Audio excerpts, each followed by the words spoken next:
ഗാർദാറിന്റെ മുകളിൽ നിന്ന് സിദ്ദീഖ് റളിയല്ലാഹു തആല അൻഹു കൂടുതലുണ്ട്. മനസ്സിലാകണില്ലേ?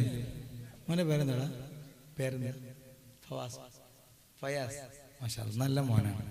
അല്ലാഹു തആല അവനെ ബർക്കത്ത് ചെയ്യട്ടെ. കാരണം അത് മനസ്സിലാകണമെങ്കിൽ തുറന്നു തരാൻ ശരിക്കും ക്ലിയറാണ്. അപ്പോൾ ഭാഷ പിന്നെ മനസ്സിലാകാത്ത പ്രശ്നം ഉണ്ടെങ്കിലേ ഉള്ളൂ. ഭാഷ എന്ന് പറഞ്ഞാൽ മലയാളം തന്നെ ഞങ്ങളവിടുത്തെ ഇച്ചി കുടിയാടില്ല എന്നില്ലല്ലോ ഇവിടെ. ഏതായാലും ഗാർദാറിന്റെ മുകളിൽ നിന്ന് അബൂബക്കർ സിദ്ദീഖ് റളിയല്ലാഹു തആല അൻഹു ദാഹിക്കുന്നുണ്ട് നബി എന്നാണ്. ഒരനക്കം പോയവർക്കറിയാം. ഒരനക്കം കണ്ട് 2 സ്റ്റെപ്പ് താഴോട്ട് ഇറങ്ങാൻ പറഞ്ഞു. ഇറങ്ങിയപ്പോൾ അവിടെ ഉണ്ട് നല്ല വെള്ളം, തണുത്ത വെള്ളം. ആ കൊട്ടം വെയില് പർവ്വതത്തിന്റെ മുകളില് നല്ല തണുത്ത വെള്ളം, സ്വർഗത്തിൽ നിന്നുള്ള വെള്ളമാണെന്ന് മുത്തുനബി സ്വല്ലല്ലാഹു അലൈഹി വസല്ലം സിദ്ദീഖ് റളിയല്ലാഹു തആല എന്നോട് പറഞ്ഞത് കുടിച്ചു. അങ്ങനെ പിന്നീട് അവിടെ നിന്ന് ഇറങ്ങി യാത്ര പോകട്ടോ. പോകുന്ന കുറേ ഇങ്ങനെ പോകുന്നു. ഉമ്മു മഅബദ് എന്ന് പറഞ്ഞ ബീവിണ്ട്. ആ ഉമ്മു മഅബദ് അന്ന് പാവപ്പെട്ടൊരു പെണ്ണ്. ആ പെണ്ണിനെ പോരെയെന്ന് വീട്ടുകാരന് ചോദിച്ചു, കുറച്ച് പാല് തരുമോ? കുറെ ആടുകളുണ്ട്, ഒറ്റൊന്നിനും പാലില്ല. നമ്മൾ ഈറ്റക്കൊന്നും പാലില്ലല്ലോ എന്ന് പറഞ്ഞു. എന്നാലും ആ പുണ്യമാക്കപ്പെട്ട കൈകൾ മുത്തുനബി സല്ലല്ലാഹു അലൈഹി വസല്ലം നിങ്ങളെ കൈകളൊന്ന് വെച്ചോട്ടെ എന്ന് വെച്ചു. ആയിക്കോട്ടെ തന്നെ. തീരെ പാലില്ലാത്ത ആ ആടിനെ മുത്തുനബി സല്ലല്ലാഹു അലൈഹി വസല്ലം കറന്ന് പാലാണ്ട് കൊടുത്തു. അങ്ങനെ കുടിച്ചിട്ട് അവിടുന്ന് യാത്രയായി. ഉമ്മു മഅബദിന്റെ വീട്ടിലേക്ക് ഭർത്താവ് വരികയാണ്. ഭർത്താവ് വരുമ്പോ ഭർത്താവിനോട് പറയാം, ഇവിടെ 2 മഹാവ്യക്തിത്വങ്ങൾ വന്ന്. അദ്ദേഹം ഈ പെണ്ണ് പറയാണ്, അസജുൽ ഹാജിബൈൻ, കണ്ണിന്റെ വിരിക നല്ല കട്ടിയുണ്ട്. അഖ്ഹൽ ഐനൈൻ, സുർമട്ട കണ്ണാണ്, ഫുൾ ടൈം സുർമട്ട പോലെയാണ്. അതേ സഹിൽ ഹദ്ദൈൻ, കവിൾത്തരം വളരെ സ്മൂത്താണ്, മൃദുലമാണ്. ആ ചുണ്ടുകൾക്ക് എന്തൊരു ചന്തമാണ്, എന്തൊരു സ്റ്റൈലാണ് ഇവിടെ വന്നവർ. ഉമ്മു മഅബദ് പിന്നെ ബീവി ഇസ്ലാമിലേക്ക് വന്നവരാണ്. സുബ്ഹാനല്ലാഹ്, ബീവി പറയാണ്, ഇദാ ത്വലഅത ഖൂലു ഹാദൽ ബദ്റുൽ മുനീർ. ഇങ്ങോട്ട് കേറി വരുമ്പോ ഇത് പ്രകാശം, അതെ ചന്ദ്രനൊക്കെ പ്രകാശിച്ച് ഇങ്ങനെ നടന്നു വരികയാണെന്ന് തോന്നിപ്പോകുന്നു. എന്തൊരു സ്റ്റൈലാണ്. നിങ്ങൾ കണ്ടോ? കണ്ടി ആൾക്കാരിങ്ങനെ പറയും, ഇപ്പൊ വരും ഇങ്ങനെ പറയും. അങ്ങനെ നമ്മൾ കാത്തുക്കുമ്പോണ്ടാവും ഇങ്ങനെ ഒരു സുഗന്ധം ആദ്യം അടിച്ചു വീശും, പിന്നെ അങ്ങോട്ട് കാണൂലേ. അല്ലാഹു തആല അവിടുത്തെ കൈ പിടിച്ച് മൊത്താൻ തൗഫീഖ് തരട്ടെ. ഇതേ ഒരു സംഭവം വേറൊന്നുണ്ടായിക്കാണ്. അബൂജഹൽ എന്ന സാധനം നേരത്തെ പറഞ്ഞ പൊട്ടൻ, ഇവൻ എന്താക്കിയ കാര്യങ്ങള് സിറിയയിലെ ഭരണാധികാരിക്ക് ഒരു കത്തയച്ചു. ഇൻഷാ അല്ലാഹ് നമ്മൾ പരിപാടി അവസാനിപ്പിക്കാൻ പോവുകയാണ്. ഇനി നമുക്ക് നോൺ സ്റ്റോപ്പ് പാടണം. നിർത്താതെ പാടാന്നല്ല, പഴയ പാട്ടിന്റെ തലഭാഗം മാത്രം പാടാം ഇൻഷാ അല്ലാഹ്. എന്നിട്ട് നമുക്ക് ദുആ ചെയ്ത് പിരിയാം, ഒരു യാക്രബ ബൈത്തും ചൊല്ലിയിട്ട് ഇൻഷാ അല്ലാഹ്. അതിനിടയ്ക്ക് ഇത് മുത്തുനബി സല്ലല്ലാഹു അലൈഹി വസല്ലം നിങ്ങളെ മദ്ഹായതുണ്ടെന്ന് പറയാ. അവിടുത്തെ കാണാൻ നമുക്ക് അപ്പൊ കാണാൻ താല്പര്യട്ടായി സ്വലാത്ത് ചൊല്ലിയാലോ നമ്മൾ. അല്ലാഹു തആല സ്വലാത്ത് ചൊല്ലിയിട്ട് നമ്മളെ ദുനിയാവും ആഖിറവും അല്ലാഹു തആല റഹ്മത്ത് കൊണ്ട് സന്തോഷമാക്കി തരട്ടെ, നമ്മളെ കുടുംബത്തിനും സന്തോഷമാക്കി തരട്ടെ. സിറിയയിലെ ഭരണാധികാരിക്ക് ഒരു കത്തയച്ചു. എന്താ കത്തിലെന്നറിയോ? ഒരു പ്രവാചകൻ വന്നിട്ടുണ്ട്, പ്രവാചകനാണെന്ന് പറയുന്നുണ്ട്. അതുകൊണ്ട് അവരെ നിങ്ങൾ കൂട്ടിക്കൊണ്ടുവരണം. വരാൻ കൂടാക്കിയില്ലെങ്കിൽ, സമ്മതിച്ചിട്ടില്ലെങ്കിൽ ബലമായി കൊണ്ടുവരണം. സുബ്ഹാനല്ലാഹ്. ഏറ്റു 12 പട്ടാളക്കാരുമായി ഹബീബ് ബിൻ മാലിക് എന്ന സിറിയയിലെ ഭരണാധികാരി ആ കത്തുമായിട്ട് ചെന്നിട്ട് അബൂജഹലിന്റെ കൊട്ടാരത്തിലേക്ക് ക്ഷണിച്ചു. ഞാൻ തയ്യാ. എന്തിനു പേടിക്കണം? മുത്തുനബി സല്ലല്ലാഹു അലൈഹി വസല്ലം തങ്ങളും സിദ്ദീഖ് റളിയല്ലാഹു തആല അൻഹും ഖദീജ ബീവി റളിയല്ലാഹു അൻഹയും കൂടെയുണ്ട്.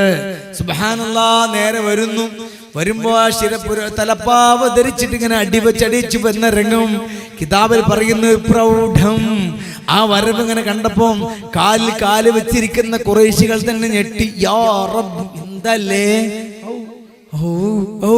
നേരെ വന്നിട്ട് ഇവിടെ ഇരുന്നപ്പോ ഹബീബ് ബിൻ മാലിക് പറയാണ്, അബൂജഹലുണ്ട്, സബിതത്തില് പട്ടാളക്കാരുണ്ട്.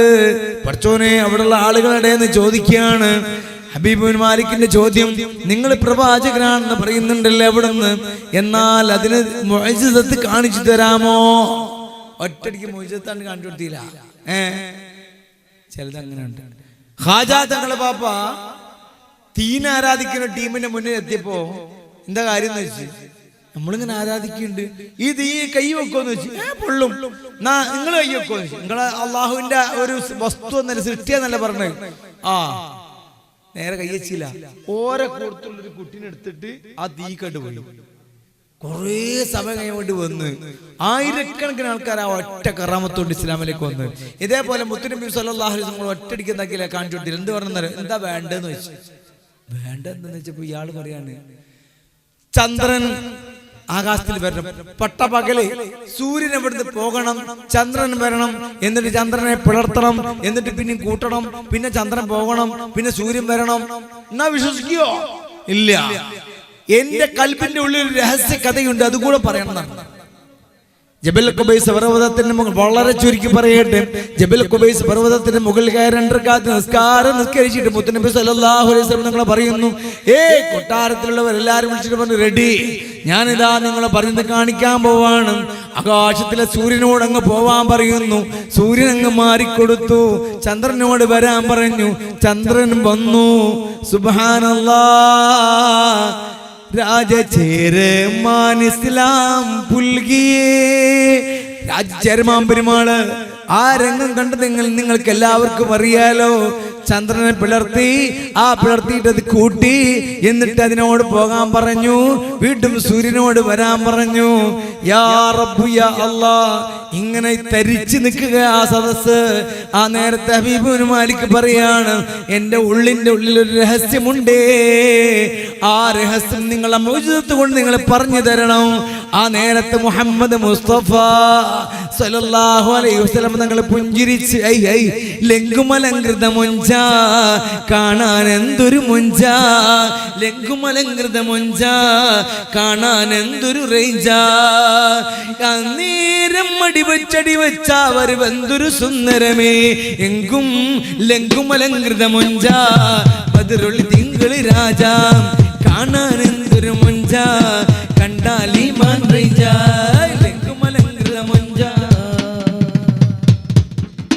രാജ, കാണാൻ എന്തൊരു മൊഞ്ച, കണ്ടാൽ ഈമാൻ റേഞ്ച, എങ്കും പുകളെങ്കും തിങ്കൾ എന്തൊരു ഭംഗിയതാണ് മേനി, എങ്കും പുകളെങ്കും തിങ്കൾ എന്തൊരു ഭംഗിയതാണ് മേനി, അന്നേരം മടി വെച്ചടി വെച്ച വരബന്തൊരു സുന്ദരമേ, ലങ്കുമലങ്കൃത മൊഞ്ച, ബദറുൽ തിങ്കൾ രാജ, കാണാൻ എന്തൊരു മൊഞ്ച, കണ്ടാൽ ഈമാൻ റേഞ്ച. എന്താണ് ഉള്ളിൽ രഹസ്യ കഥ എന്ന് പറയോ? ആ നേരത്ത് അല്ലാഹുവിന്റെ റസൂൽ മുഹമ്മദ് മുസ്തഫ സല്ലല്ലാഹു അലൈഹി വസല്ലം നിങ്ങൾ പറയാണ്, ഹബീബ് ഇബ്നു മാലിക്കോ, നിങ്ങളെ വീട്ടിൽ നിങ്ങളെ മകളുണ്ട്. ഈ കൂടിയ ഒരാൾക്കും അറിയില്ല, പട്ടാളക്കാർക്ക് വരെ അറിയില്ല, അബൂജഹലിനും ഈ കഥ അറിയില്ല. നിങ്ങളെ വീട്ടിൽ നിങ്ങളെ കൊട്ടാരത്തിൽ നിങ്ങളെ മകളുണ്ട്, വികലാംഗയാണ്, അവൾക്ക് കയ്യുമില്ല കാലും ഇല്ല. ഇസ്ലാമിലേക്ക് വന്നാൽ കയ്യും കാലും തിരിച്ചു കിട്ടും. മക്കക്കാരെ വേണമെങ്കിൽ വിശ്വസിച്ചോളി, ഞാൻ ഇതാ വിശ്വസിക്കുന്നു, അശ്ഹദു അല്ലാ ഇലാഹ ഇല്ലല്ലാഹ് വ അശ്ഹദു അന്ന മുഹമ്മദ് റസൂലുള്ളാഹ്. ആ ഹബീബ് ഇബ്നു മാലിക് കൊട്ടാരത്തിലേക്ക് ചെന്ന് നോക്കുമ്പോൾ മകളുണ്ട്, സ്വീകരിക്കാൻ കാത്തിക്കില്ല. എവിടുത്തെ കാലൊക്കെ കിട്ടി? എന്റെ അടുക്കൽ ഒരാൾ വന്നിട്ട് പറഞ്ഞു, നിങ്ങളുടെ ഉപ്പ വിശ്വസിച്ചിട്ടുണ്ട്, ഞാനും വിശ്വസിച്ചു. അപ്പൊ വിശ്വസിച്ചാൽ കയ്യും കാലും കിട്ടുമെന്ന് പറഞ്ഞു. കിട്ടി. എങ്ങനെയുണ്ട് ഈ മുഅ്ജിസത്ത് മുത്തുനബി മുഹമ്മദ് റസൂലുള്ളാഹി സ്വല്ലല്ലാഹു അലൈഹി വസല്ലം കാട്ടി. അങ്ങനെ ആയിരക്കണക്കിന് കോടിക്കണക്കിന് സംഭവങ്ങൾ പറയാണ്ട്. പക്ഷെ ഒന്നും ഇനി പറഞ്ഞാൽ എന്താവൂല, നമുക്ക് ട്രെയിൻ വരും. അതുകൊണ്ട് തൽക്കാലം നിർത്താനുള്ള പരിപാടിയൊക്കെ. മുഹമ്മദ് മുസ്തഫ തന്റെ പദവികൾ മെത്തവരുത്തവരായ സഹാബികളാം ബദരീകളുടെ മുന്തിയ ദീനിനെ ചന്തമതുട്ടാനായി ചുടിച്ചോര ചിന്തിയ മുത്തുടമാതിരി ഉത്തമരാം ശുഹദാക്കളെ.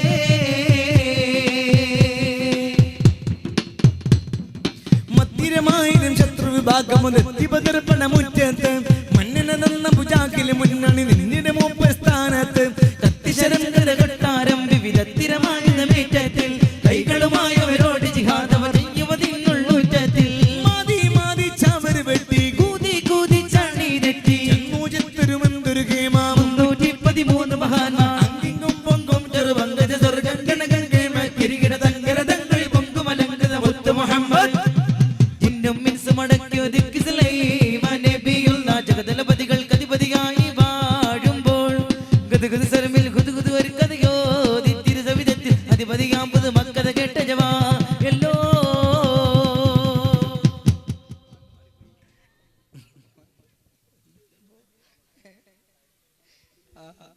വേറെന്താ സംഭവിച്ചല്ലോ. ഏതായാലും നോക്കി നിങ്ങള്, ഞാനിത് പാടി എന്തിനറിയോ, പാട്ടാടാൻ പാടിയില്ല, നോ സ്റ്റോപ്പ് പാടാതിരിക്കില്ല. പക്ഷെ എന്തിനാ പാടി എന്ന് പറഞ്ഞാല് നിങ്ങൾ വേറൊരു ചിന്തയിലായി പോയി. ഞാൻ പറഞ്ഞു കേൾക്കില്ല.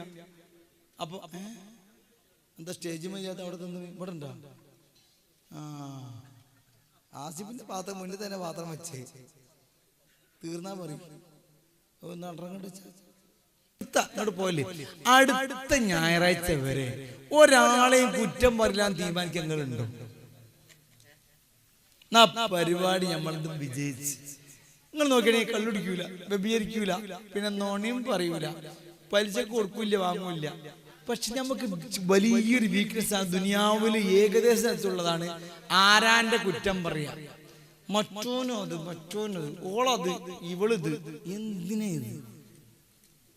സുബഹി നിസ്കരിക്കാൻ വേണ്ടി പള്ളിയിൽ വന്ന് നിസ്കാരം കഴിഞ്ഞ് ദുആ ചെയ്ത് ഖുർആൻ ഓതി പുറത്തിറങ്ങുമ്പോ ഒരു ബർമുടിട്ട് ഒരു ചങ്ങായി ഇതിനെങ്ങനെ പോകുന്നു.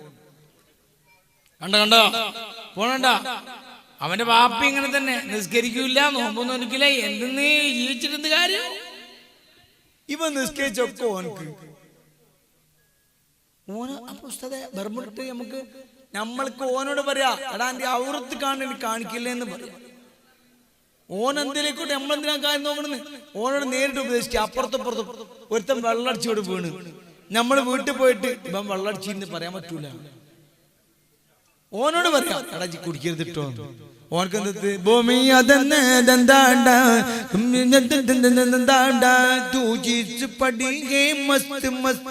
ഓൻ വേറെ അല്ലാണ്. ഓനോട് പറഞ്ഞ എന്താ കാര്യം? മസ്ത് മാറിയാ മനസ്സിലാവും. അത് പറഞ്ഞു കൊടുക്കാം. പക്ഷെ നിങ്ങൾ ഇതൊരു തീരുമാനം എടുക്കുക, ഒരാളും കുറ്റം പറയില്ല.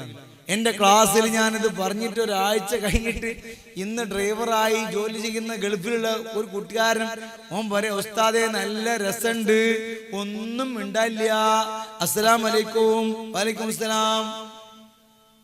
പിന്നെ ചോദിക്കാനുള്ള എന്താ അറിയോ, ആചാര്യ മോളെന്തായി, മറ്റേ ചങ്ങായിന്റെ ബിസിനസ് എന്തായി? നിങ്ങൾ ചിന്തിച്ചു നോക്കിയത് ഇന്ന് ഞായറാഴ്ച, അടുത്ത ഞായറാഴ്ച വരെ നിങ്ങൾ ഇക്കാര്യം ഏറ്റെടുത്ത് വീട്ടിൽ പോയി ഭക്ഷണം കഴിക്കുമ്പോ അല്ലെങ്കിലും മറ്റോൻ അങ്ങനെ മറ്റോ അത് വേണ്ടാന്ന് സംസാരം തന്നെ കുറഞ്ഞു പോകും. നമുക്ക് അധികം കുറ്റം പറച്ചില്ല. അല്ലാഹു തആല നമ്മൾ ഉസ്താദ് ഞാൻ ആരും കുറ്റം പറയില്ല. പിന്നെ മറ്റേ മൊയ്ലിയാരത് ചെയ്ത് ശരിയല്ല, ചെയ്ത് ശരിയല്ല, നിങ്ങൾക്ക് എന്താ കുറ്റം പറയല്ലോ അല്ലേ? ഒരു ഗ്ലാസ് കള്ളെടുത്തിട്ട് ഞാൻ കള്ള് കുടിക്കില്ല ആരും കുടിച്ചാൽ കൊള്ളാവൂലേ? ഇതേപോലെ കുറ്റം പറയില്ല ആരും പറഞ്ഞാലും കുറ്റാവും. അല്ലാഹു തആല നമുക്ക് നല്ല മനസ്സെടുത്ത്. അപ്പൊ ഒന്ന് ഞാൻ പറഞ്ഞു കുറ്റം പറയരുത്, വേറൊന്ന് പറഞ്ഞു സലാത്ത് രണ്ടേ പറഞ്ഞോളൂ. ഒരു കാര്യം കൂടി പറയുന്നുണ്ട്. എന്താ കാര്യം അറിയുകളെ മുസ്ലിം ഒരു പാട്ടിടുക എന്നിട്ട് പറയാ കാര്യം, ചെറിയ കാര്യമാണ്. അതുകൂടി ഏറ്റെടുത്ത് നമുക്ക് നോൺ സ്റ്റോപ്പ് പാടി പിരിക്കാം.